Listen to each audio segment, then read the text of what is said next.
Hello and welcome to Decoding the New Economy. Today I'm joined by Don Katz, the CEO and founder of Audible, and we're going to talk about a very interesting journey in a business, Don. One of the things I'm particularly fascinated and I'd like to cover is you moved from journalism into starting your own business, then floated that on the NASDAQ, and then sold to a large corporation, Amazon. Well, I'd like to explore that with you.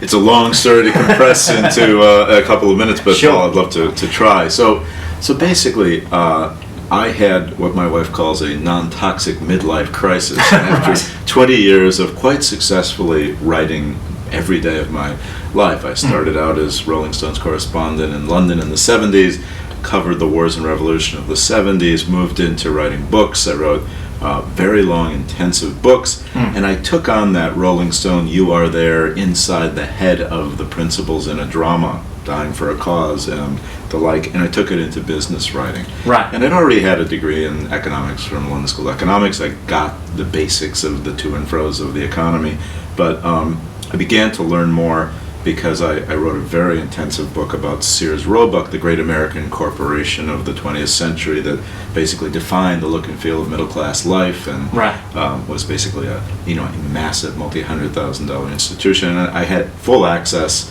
to the CEO, to the boardroom, to the files, which really hadn't happened. So 6 years in the making of that book, which is still read in business schools, a social history that was a big literary success, and I just had a wonderful career as a writer. I was one of those long-form magazine writers at the glory days of 10,000-word articles. And long story short, I got my fourth book assignment, a key that I hadn't thought this one up myself, but a great editor thought I should take on how digital technology would affect the future of culture and business.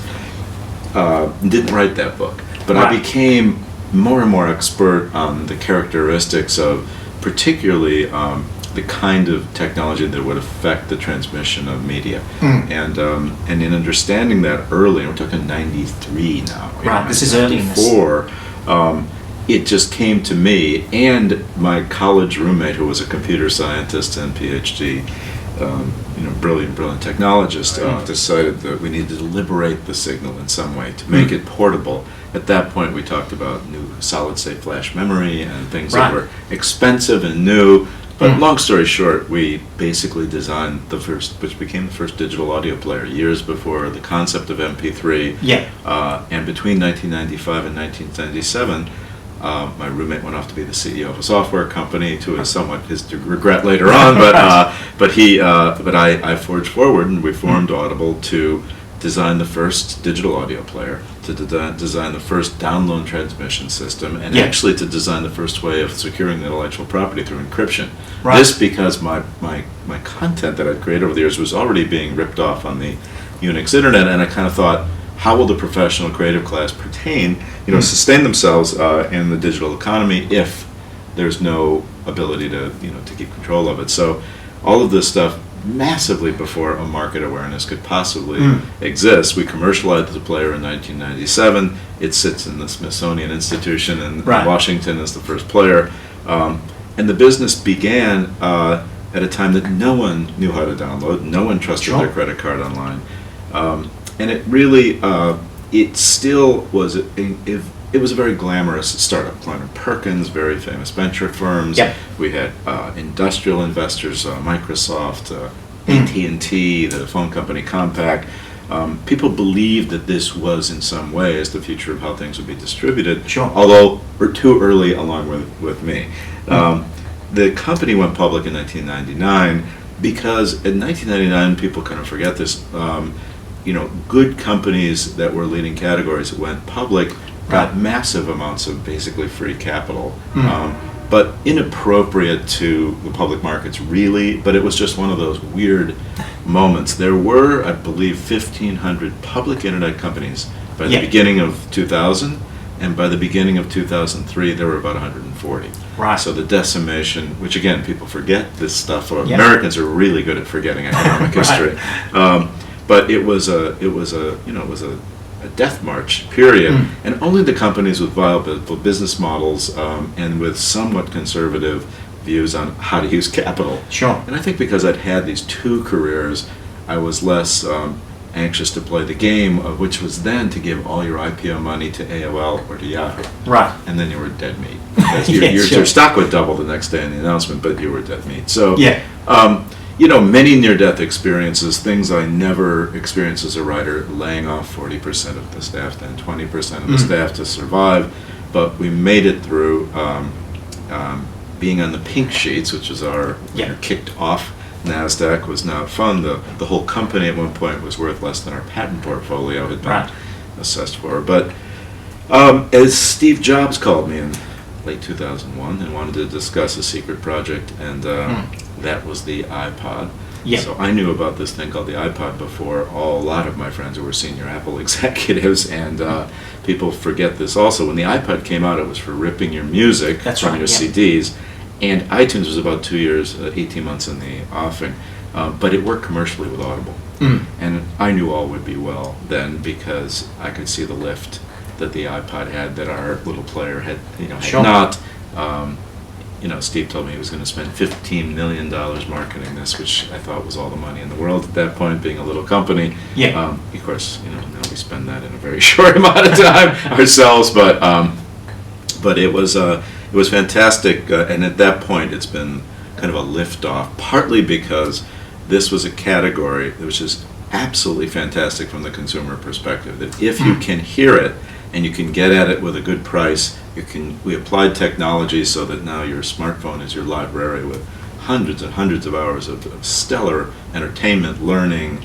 You can get to work smarter than the guy in the next cube. It always had this fantastic utility, and it had an insulation from the explosion of media opportunities, from social to great television to amazing gaming technologies, because we play in the area when you can't look at a screen. Right. So you can't look at a book.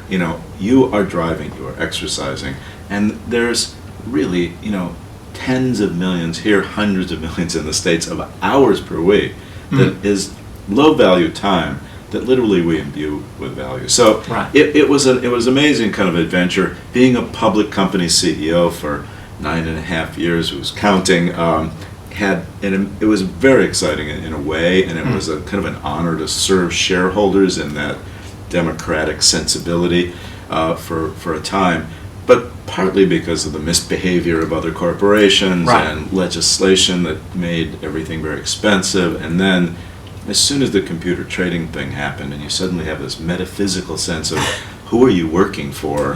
If somebody wants volatility and that's their trading program, and you're one of these small middle cap stocks that is whipping around, and that started to get old.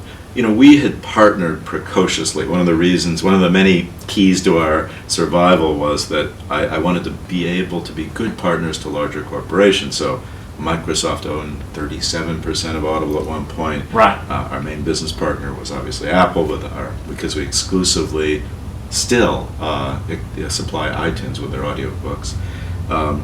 And we basically got to the point where I wanted to basically be part of another company and get off the NASDAQ, and also it seemed to be time to have access to 3 to 5 year return plans, which is just the way I think. I mean, life is I used to have meetings with investors and say, are you speculators or are you investors? Because I kind of went to economics school, and you put concepts out, you put some risk capital out, but you actually expect to have something to happen over a longer period of time. That's what I think of an investment, as opposed to trading me every day. So and the company that really kind of wrote the book on that thinking was Amazon. I had traded 5% of Audible's equity to Jeff Bezos and Amazon in the year 2000. And that was to get linkages in every one of their book detail pages. Way down at the bottom, you could find the Audible title from the year 2000. It wasn't a good customer experience at that point, because when you clicked on it, you were suddenly thrown into another website. Really not what you expect in an e-commerce site. Expect it from Google, but you don't expect an e-commerce.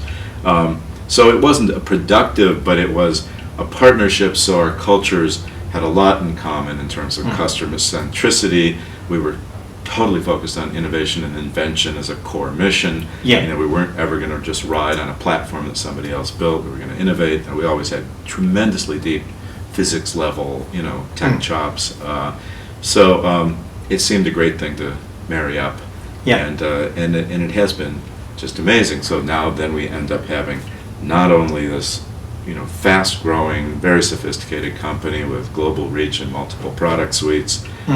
We also ended up having access to unbelievable amounts of capital, the Amazon customer base. Yep. And then on top of that, their technology stack, which made our software developers, completely excited because Right. they are a major computer science company as much as they are an e-commerce company. So I get asked, what in the world are you still around for, or how'd that happen? Because, other than the great and the famous, the Bezoses and the Jobs and the Gates, all of whom I work closely with, it's kind of interesting. Journalistically, I must go back to this at some point and tell those stories. But, but most founders in Internet 1.0 got kicked out at the beginning because That's right, yeah. the classic venture capital move when anything went wrong was founder removal. Yep. But that's changed to an absolute founder love. It's almost gone wildly to the other side. But and usually when there's an exit, as they say, as we did, the founder goes away. I find every day more exciting than the previous day. Your advice to somebody who's beginning the startup journey? Yeah. So I often say to people, look, first of all, make an absolutely fearless inventory of what you know is true about this idea and what you're not sure of. Right. What you're good at and what you're not good at. And try to make sure you're supplementing each of these pieces with either people or knowledge. Nobody can do it all. And then you basically have to forge forward with a team. And one of the great things for me was, writing is a lone wolf profession. I wanted colleagues in my life, and there's people around me now who still help me build. They're just as much founders as I am. And I think you need to basically have people you can trust and believe in. Then beyond that, be very sober about the business models that are sustainable. There's a lot of mistakes that I see people make where you're solving a problem for a piece of a value chain that probably isn't going to be that sustainable. So there's older value chains trying to survive out there, and if you're solving that problem, sometimes you're going to confuse yourself as to who the real customer is. Right. So it's you know what I'm talking about. It's a little obtuse, but sometimes you think if there's a world of retailers that are struggling with online retailing, with professional online retailers that are so advanced, and they want your product, but the consumer doesn't, you're going to have a very short-lived business. So I think part of this, I'm an angel investor in a lot of companies. I love coaching. I have no time to be on boards and be as involved as I'd love to be, but I've just seen, and the levels of creativity and the passion and the focus, and I think one of the keys to what I just said is figure out who the real customer is. And sometimes people overplay the fact that the customer is the capital. Right. The capital will come if you have, an innovation, a concept. I've seen people waste time on patents and the like. Yeah. No. You move forward. You take the high ground. You become the early mover, and you just never give up. Right. Well, on that, that's a great way to finish up on that. And thank you very much for your time there, Don. This has been fun. Thank you. And thank you very much for joining Decoding the New Economy.